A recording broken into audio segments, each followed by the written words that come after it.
म्हणून इथं उपस्थित सर्व आदरणीय मंत्र्यांची क्षमा मागून, विधिमंडळातील माझ्या सर्व सहकाऱ्यांची क्षमा मागून,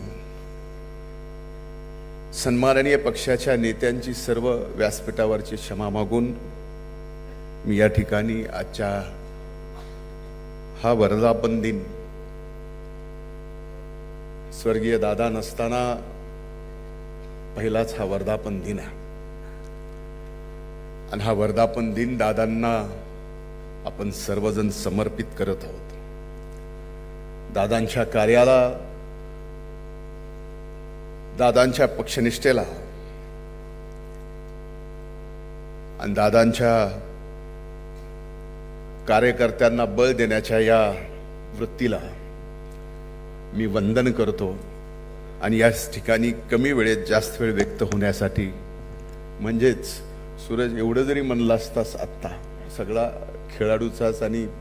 खेळाचाच विषय चालू आहे की कमी चेंडूत जास्त धावा काढायच्यात, म्हणजे वैभव सूर्यवंशीचं काम करायचं आहे, एवढं जरी सांगितलं असतं तर ते कळालं असतं।